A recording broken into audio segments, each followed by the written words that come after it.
연일 트럼프 대통령 당선자에게 손을 내밀고 있는 미국 빅테크 업계의 움직임에 대해서 윤석천 국제경제평론가님과 이야기 나누어 보도록 하겠습니다. 평론가님 안녕하셨습니까? 네, 안녕하십니까? 뭐 빅테크란 이야기는 굉장히 많이 들었는데요. 예, 예. 그런데 저는 빅테크 하면 뭐가 이렇게 딱 떠오르는 게 아니고 구체적인 기업들이 딱딱 생각이 나거든요. 예. 그런데 그러면은 정확하게 빅테크가 뭔지 좀 가르쳐 주세요. 그런 시각은 뭐 당연할 것 같아요. 우리가 네네. 이제 빅테크라고 하면은 빅하고 테크하고 합친 말이잖아요. 큰 기술이란 뜻이네.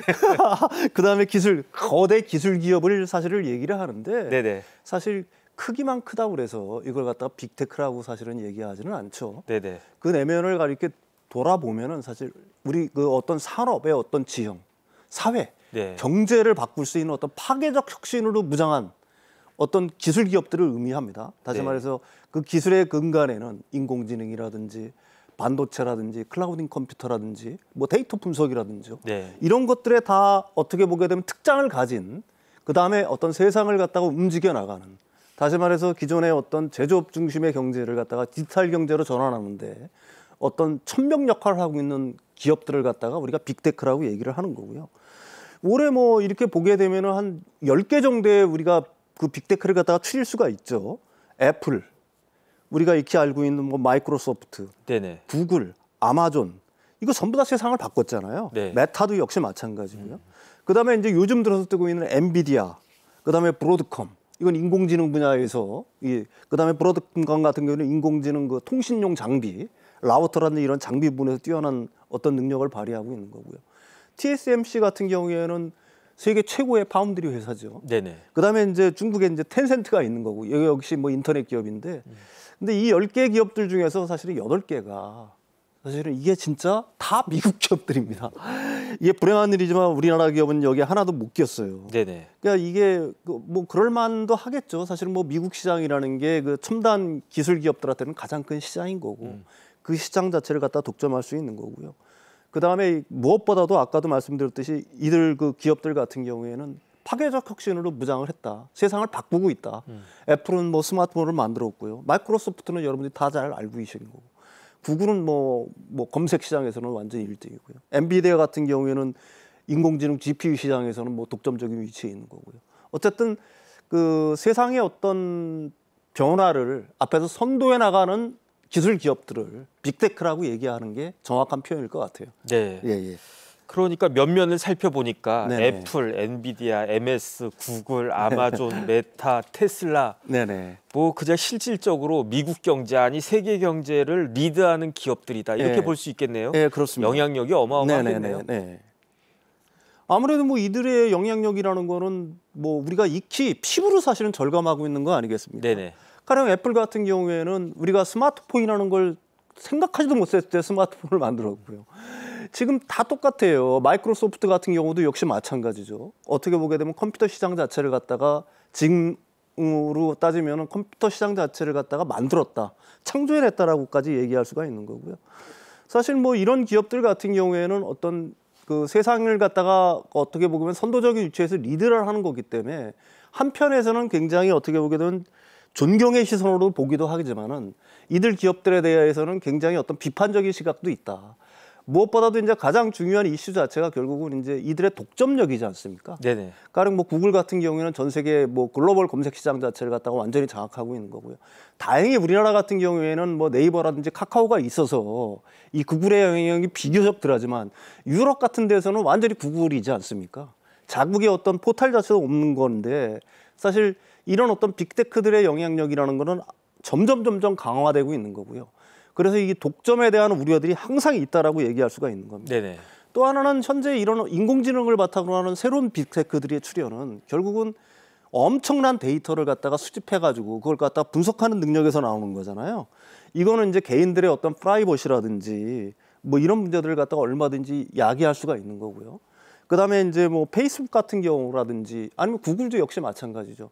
일종의 어떤 뭐 여론 조작 아니면 정치적인 어떤 개입 이런 어떤 그 개인 네트워크의 어떤 적용을 갖다가 이걸 갖다가 좀 비판적인 시각으로 바라본다라고 얘기하게 되면은 SNS가 그 어떤 정치적인 이슈에 개입하는 네네. 어떤 이런 문제들도 나갈 수가 있다. 이런 비판들에도 이런 이슈들도 네네. 충분히 있다라고 얘기할 수가 있죠. 예. 결국 빅테크가 어마어마한 힘을 갖게 되는 그러한 세상이 되어 버려가지고 네네네. 그것이 우리 생활에 있어서도 굉장히 큰 문제가 될 수 있겠다 그런 생각이 듭니다. 그럼 어쨌든 이제 내년부터는 트럼프 시대가 열리게 되는 거니까 트럼프 시대에 있어서 빅테크는 어떻게 될 것인지 한번 살펴보면 트럼프 하면 제일 먼저 떠오르는 사람은 머스크고 예. 머스크 하면 제일 먼저 떠오르는 건 테슬라고 그렇지 네네. 않습니까? 예, 예, 그다음 그렇죠. 실질적으로 네. 트럼프가 당선되니까 테슬라 주가가 아주 폭등을 갖다가 했었어요. 네, 그랬죠. 거기에다 한술 더 떠가지고 트럼프는 머스크를 정부 효율화부라고 하는 새로운 부서를 만들어가지고 네네네. 도대체 구체적으로 뭘 하는 부인지도 잘 모르겠는데 네. 머스크를 거기 수장으로 그 임명하지 않았습니까? 네네네. 이러한 일련의 조치와 상황들이 네. 어떤 의미를 가지고 있을까요? 일단 그 일론 머스크라는 인물은 네네. 사실은 뭐 그 기업 권력 그러니까 어떻게 보면 금권을 완전히 가진 인물이라고 얘기할 수가 있는 거예요. 세계에서 돈이 제일 많은 아니, 사람이죠. 현재는 사실은 그렇죠. 네네. 뭐 지금 누구든 이제 범접하지 못할 정도로 돈이 많은 상황인데 네네. 앞으로 더 많아지겠죠. 가령 뭐 스페이스 X라든지 XAR라든지 이런 것들이 네네. 공식적으로 이제 IPO가 되고 나면은 이 사람의 재산은 사실 얼마가 될지 누구도 모릅니다. 네. 근데 이제 거기에 더해서 사실은 정치 권력까지 일단 손에 넣었다는 얘기예요. 네네. 그러니까 이 일단 정부 효율부라는 어떤 자리 자체를 갖다가 트럼프 당선인이 일론 머스크한테 줬단 말입니다. 그러니까 정부 효율부가 대체 뭘 하자는 거야라는 거에 대해서 의문을 가진 분들이 많은데 여기 제일 처음이 사실은 규제 완화와 규제 철폐예요. 네네. 이게 첫 번째 그 어떤 정부 효율부의 목적인 거고요. 두 번째는 정부 조직의 그 구조화, 그러니까 슬림화. 그러니까 사실 일론 머스크 같은 경우에는 그 방송을 굉장히 많이 하는 사람입니다. 그 네네. 방송상에서 유난히 많이 얘기했던 게 가령 이 미국 정부의 비효율을 갖다가 굉장히 비난을 했어요. 근데 여기서 이제 빅테크화들한테 가장 큰 어떤 관심을 줄 수 있는 거는 왜 그러냐면은 이 머스크가 정부 효율부 수장이 되면서 규제를 갖다가 완화하거나 철폐하겠다는 거. 이게 사실은 이 빅테크 기업들한테는 굉장한 어떤 호재로 다가올 수가 일단 있는 거죠. 네네. 왜 그러냐면 새로운 산업들 같은 경우에는 규제들이 상당히 많잖아요. 인공지능도 마찬가지고 로봇도 마찬가지고 자율주행 기술도 마찬가지고 이런 것들은 뭐 사실 지금까지 전혀 없던 것들이 새롭게 태어날 때는 사람들이 겁을 먹잖아요. 네네. 인공지능도 마찬가지고 네. 우리가 컴퓨터 맨 처음에 나올 때도 그러니까 규제가 선행되기 마련인데 그런 규제 자체가 이제 일단 줄어들 거라는 어떤 기대들이 있는 거죠. 그래서 뭐 일단 뭐 머스크가 어떤 트럼프의 절친으로 이렇게 불리게 되면서 사실은 기존에 이제 그 빅테크 업체들 대부분은 사실은 머스크와 이렇게 좀 약간 적대적인 그렇게 썩 우호적인 어떤 관계들은 사실은 아니었어요. 가령 뭐 여러분들 잘 아시다시피 저커버그 같은 경우에는 온라인상의 설정을 주고받다가 네네. 좀 속된 말로 현피라고 하잖아요. 네네. 실제로 만나서 주먹 다짐할 위기까지 갔던 인물인데. 둘 다 싸움을 좀 하나 봐요. 아, 그런가 봐요. 네네. 그래서 그런데도 요즘 이제 저커버그가 머스크 앞에 이제 어떻게 보게 되면 좀 납작 엎드렸다라고 표현할 수 있을 정도로 그래서 트럼프 2기 기술 정책에 적극적으로 참여하겠다는 의지를 나타냈고요. 또 머스크하고는 소송을 벌이고 있죠. 오픈 AI의 그 샘 울트먼 같은 경우도 최근 뉴욕 타임스와의 행사에서 머스크가 옳은 일을 할 것이라고 굳게 믿는다. 네네. 머스크는 내게 엄청난 영웅 같았다며 사실은 그 이전만 해도 굉장히 비판적인 어조에서 어떻게 보기에는 머스크의 줄을 대고 또 트럼프의 줄을 댔다. 뭐 이렇게 네네. 얘기할 수도 있겠죠. 네네. 예, 예.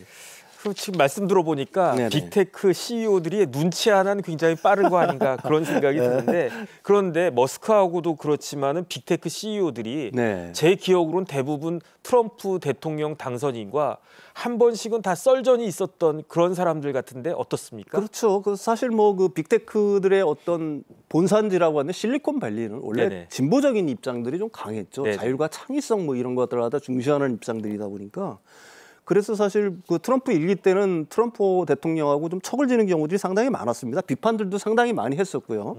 그 다음에 이번 대선 기간 중에도 뭐 어떤 그런 어떤 비판적인 어떤 어조라든지 이런 것들이 전혀 바뀌지가 사실은 않았어요. 네. 그 트럼프 대통령이 이제 사실은 경로했던 게 하나가 있죠. 그 올 초 대선 기간 중에 그 총격 사건이 있지 않았습니까? 맞습니다. 그거에 대해서 구글이라든지 아니면 메타에서 그 당시에 그 페이스북이죠. 페이스북 같은 경우에서 그 가짜뉴스 근절을 갖다가 그 명분으로 해가지고 트럼프 대통령에 대해서요 좀 옹호한다거나 뭐 이런 쪽을 갖다가 좀 막는 뭐 이런 그런 조치들을 취한 거에 대해서 트럼프 대통령 같은 경우 트럼프 당선이 굉장히 격렬한 상황이었던 거고요. 그래서 뭐 사실은 그 트럼프 대통령 같은 경우에는 그 틱톡을 갖다가 차라리 금지하지 말자. 네네. 틱톡을 금지하면 페이스북에 온통 유리한 거다. 그다음에 페이스북은 우리의 적이다라는 얘기를 했고 벤스 부통령 같은 경우도 구글에 대해서도 좀 약간 적대적이었죠. 구글은 너무 크고 강하다. 그러니까 반드시 해체해야 된다. 뭐 이런 논리를 사실은 내세웠습니다.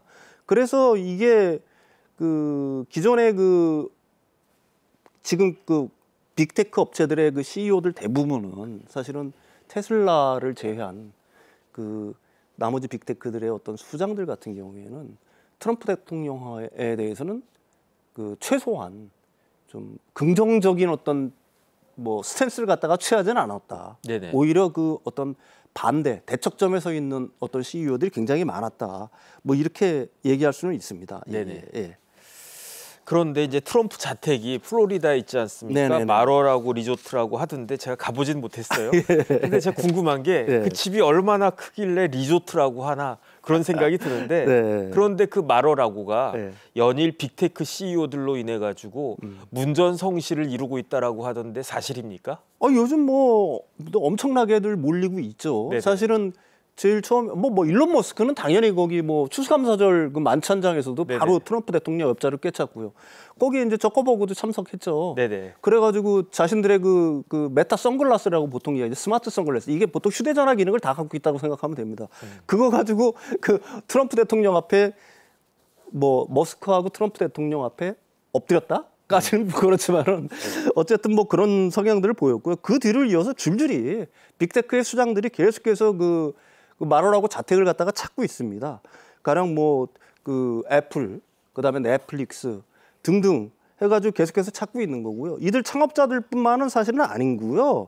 이게 뭐 국제적인 이사들 다 몰리고 있지 않습니까? 네. 가령 뭐 캐나다 그 수상 같은 경우도 그 자택을 찾았고요. 네네. 특히 얼마 전에는 소프트뱅크의 손정희 회장까지도 거기 가가지고 그 엄청난 투자를 갖다가 약속하고 네네. 뭐 이런 경향들이 있는 거죠. 그러니까 지금 대부분의 어떤 빅테크 기업들의 수장 같은 경우에는 이 돌아온 트럼프 대통령에 대해서 두 가지 생각을 하고 있는 것 같아요. 하나는 보복이 두려워서 네트워크를 어떻게든지 가져야 되겠다. 보복. 네네. 네, 그 취임식 때 그래서 돈을 얼마 내고 뭐 이런 것. 네네.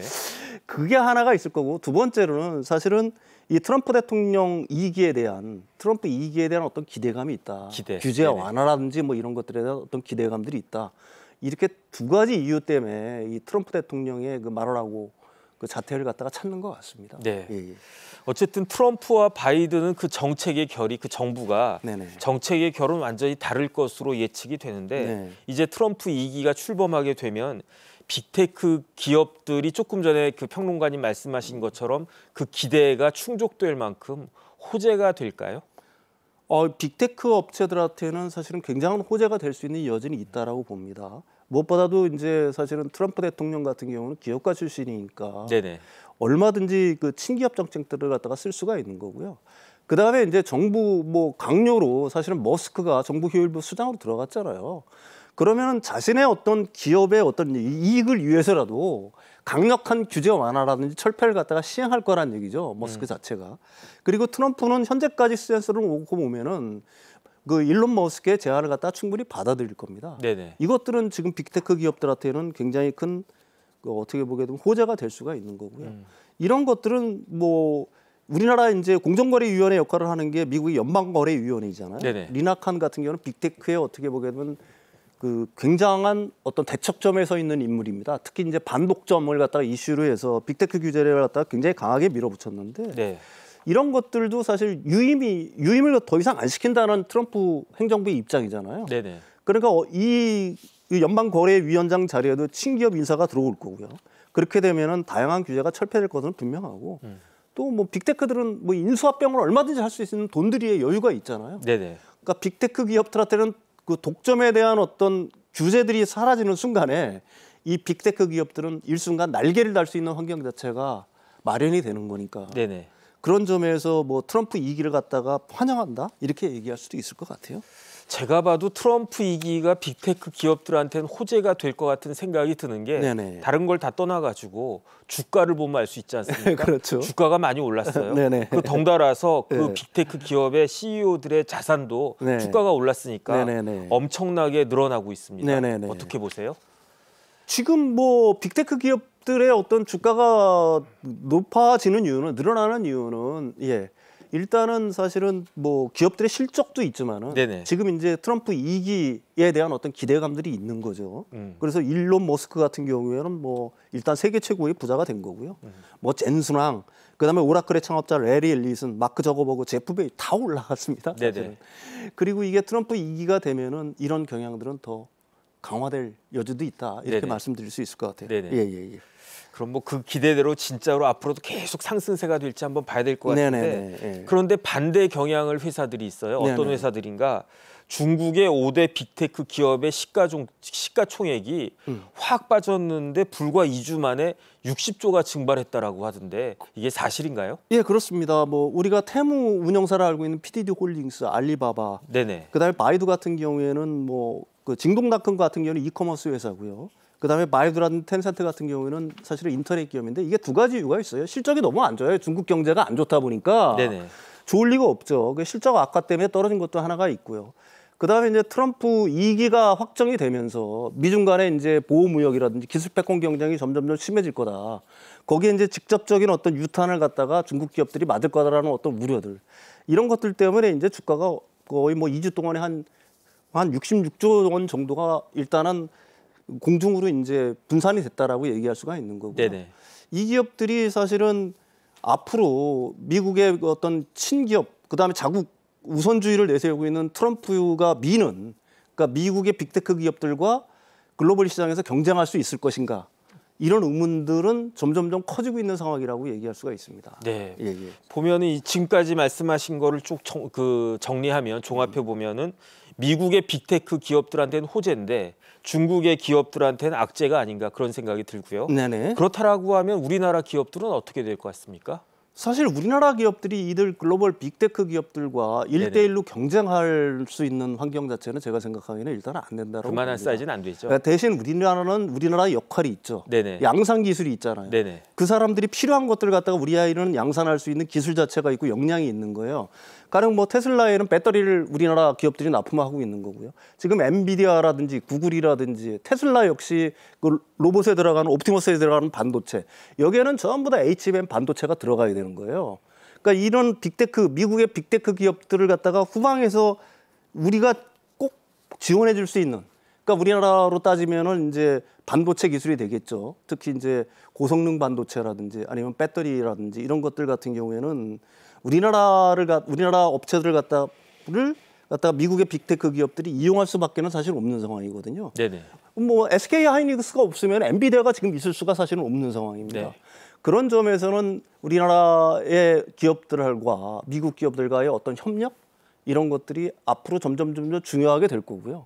그런 점에서는 우리나라 기업들한테도 굉장히 좋은 기회가 될 수 있을 거다 이렇게 생각을 합니다. 네. 그래도 뭐니 해도 트럼프는 자국 우선주의 아니겠습니까? 예, 그렇죠. 그렇다라고 하면 이제 자국 우선이라고 하는 게 결국은 보호무역, 관세 이런 걸로 이제 드러나게 될 텐데 이러한 그 자국 우선주의에 대해서 우리나라는 어떻게 대응을 해야 될까요? 우리나라가 그 핵심적으로 갖고 있는, 우리나라만 갖고 있는 기술들이 있는 거 아니겠습니까? 아까도 얘기했지만은 그 트럼프 대통령 같은 경우가 우리나라 조선에 대해 손을 벌린 이유는 사실 미국의 공급망 자체가 이미 그쪽에는 무너진 거거든요. 네네. 똑같습니다. 이런 첨단 기술 분야에서도 우리나라가 어떻게 보면 독보적인 위치를 장악하고 있는 메모리 반도체 중에서 HBM이라든지 아니면 온전하게 지금 그 배터리에 관련된 어떤 밸류 체인을 갖고 있는 거, 서플라이 체인을 갖고 있는 건 중국하고 우리나라밖에는 없잖아요.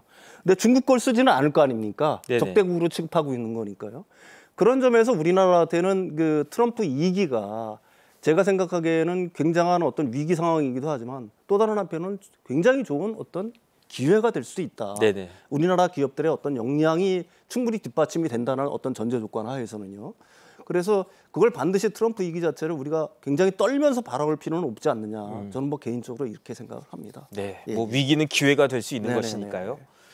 미국 빅테크 업계와 트럼프 신행정부의 움직임 앞으로도 주목하면서 지켜봐야 할 것 같습니다. 지금까지 도움 말씀에 윤석천 국제경제평론가님이셨습니다. 평론가님 오늘도 감사합니다. 네.